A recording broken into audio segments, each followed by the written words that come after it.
آج دنیا میں 130 کروڑ مسلمان ہیں، لیکن حال یہ ہے کہ اتباع سنت کے حوالے سے اگر دیکھیں تو پرسنٹیج ہمارا شاید 1% بھی نہیں ہوگا۔ میں نے مشرق کو بھی دیکھا ہے اور مغرب کو بھی دیکھا ہے، عرب کو بھی دیکھا ہے اور یورپ کو بھی دیکھا ہے۔ ہر جگہ مسلمانوں کا حال یہ ہے کہ مسلمان بڑی بے بسی اور بے کسی کی زندگی گزار رہا ہے۔ اس کا حل، جو بیماری آپ کو ہے جس سے آپ مصائب اور اذیت برداشت کرنے پر مجبور ہیں، میرے نزدیک اس کا علاج آپ کی مٹھی میں ہے، آپ کی مٹھی میں ہے۔ اس کی دوا، اس کا درما، اور وہ آپ سے اتنا ہی دور ہے جتنا آپ کے منہ سے آپ کی مٹھی دور ہے، کہ جو دوا آپ کے ہاتھوں میں اگر آپ اسے استعمال کر لیں تو آپ کو درد و کرب سے نجات مل جائے گی۔ اسی طرح سے عشق رسول ایک ایسی دوا ہے کہ جو آج ہماری ہر بیماری کا علاج کرنے کی اپنے اندر بھرپور صلاحیت رکھتی ہے، لیکن ہم استعمال نہیں کر رہے ہیں۔ ہمارے مصائب، ہماری مشکلات، ہماری تکالیف کا حل خود ہمارے ہاتھوں میں ہے، اور وہ حل، وہ قانون جس وقت نازل ہوا، دنیا نے اسی وقت اس کے اوپر عمل کر کے اس کے نتائج کو بھی دیکھ لیا، اور اس سے روگردانی کر کے بھی اس کے نتائج کو دیکھ لیا۔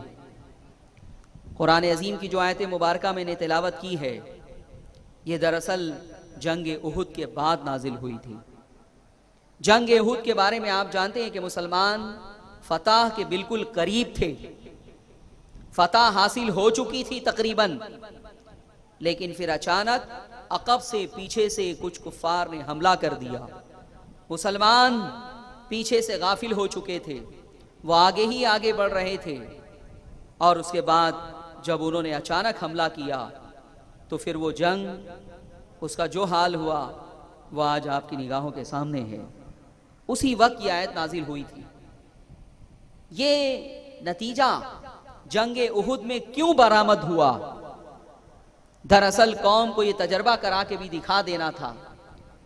وجہ یہ تھی کہ انہوں نے، بعض لوگوں نے نبی اکرم صلی اللہ علیہ وسلم کی فرمان کی خلاف ورزی کی تھی۔ میدان جنگ اگر آپ گئے ہوں گے تو آپ نے دیکھا ہوگا کہ جو میدان جنگ ہے، ایک چھوٹی سی پہاڑی ہے، اب تو وہ اور بھی چھوٹی ہو چکی ہے، لیکن دور نبوی میں وہاں پہ ایک درہ تھا۔ اس درے کے اوپر آقا علیہ الصلوۃ والسلام نے 40 صحابہ کو متعین کر دیا تھا، اور ان سے فرمایا تھا کہ جب تک میرا حکم تمہیں نہ پہنچے تم یہاں سے نہیں ہٹنا، چاہے ہماری جیت ہو، چاہے ہماری ہار ہو، تم یہاں سے نہیں ہٹنا۔ لیکن جب مسلمان فتح یاب ہو گئے، مال غنیمت جمع کرنے لگے، تو وہ جو 40 صحابہ تھے ان میں سے اکثر نے یہ سمجھا کہ اب جنگ ختم ہو چکی ہے۔ حضور کا یہ فرمان دوران جنگ کے لیے تھا، اب تو جنگ ختم ہو چکی ہے، دیکھو مسلمان مال غنیمت جمع کر رہے ہیں۔ تو انہوں نے کہا کہ اب ہمیں بھی چل کے جو ہے مال غنیمت جمع کرنا چاہیے، تو وہ وہاں سے ہٹنے کا ارادہ کرنے لگے، لیکن چند صحابہ نے انہیں منع کیا، یاد دلایا کہ یاد کرو رسول اکرم صلی اللہ علیہ وسلم نے کیا فرمایا تھا۔ آپ نے فرمایا تھا کہ جب تک میرا حکم نہ آ جائے تم یہاں سے نہیں ہٹنا۔ انہوں نے کہا کہ ٹھیک ہے، حضور نے یہ فرمایا تھا، لیکن یہ تو دوران جنگ کی بات تھی، اب تو جنگ ختم ہو چکی، اب تو مسلمان فتح یاب ہو چکے۔ وہ نہیں مانے، اور وہاں سے وہ نکل کے میدان جنگ میں آ گئے مال غنیمت جمع کرنے کے لیے، لیکن 5-7 صحابہ وہ اس وقت بھی ڈٹے ہوئے تھے۔ خالد بن ولید جو اس وقت اسلام نہیں لائے تھے، انہوں نے دیکھا کہ مسلمانوں کا جو عقب ہے، پچھلا حصہ، میدان جنگ میں اسے بڑی اہمیت حاصل ہوتی ہے، وہ خالی ہو چکا ہے۔ وہاں پہ فوج کے کچھ افراد تھے لیکن وہ اب ہٹ چکے ہیں، تو ایک بہت لمبا راؤنڈ لیا اور کچھ کفار اور مشرکین کو خالد بن ولید نے ساتھ میں لیا، اور پیچھے گئے، وہ 5-7 افراد تھے، ان سے مقابلہ ہوا تھوڑی دیر، وہ کب تک مقابلہ کرتے؟ وہ سب کے سب شہید ہو گئے، اور پھر کفار نے خالد بن ولید کی قیادت میں مجاہدین اسلام پر اور صحابہ کرام کے اوپر عقب سے حملہ کر دیا۔ اس کے بعد وہ افراتفری مچی، جس کی تفصیلات آپ تاریخ کی کتابوں میں پڑھتے رہتے ہیں، اور مسلمان ایک ایسی جنگ جو وہ جیت چکے تھے، وہ افراتفری کا شکار ہو گئی۔ حضور رحمت عالم صلی اللہ علیہ وسلم کے دندان مبارک شہید ہوئے، اور اس وقت یہ آیت مبارکہ نازل ہوئی۔ صحابہ دل برداشتہ ہو گئے تھے کہ ایک جیتو ہی جنگ کا حال یہ کیوں ہو گیا، یہ کیسے ہو گیا؟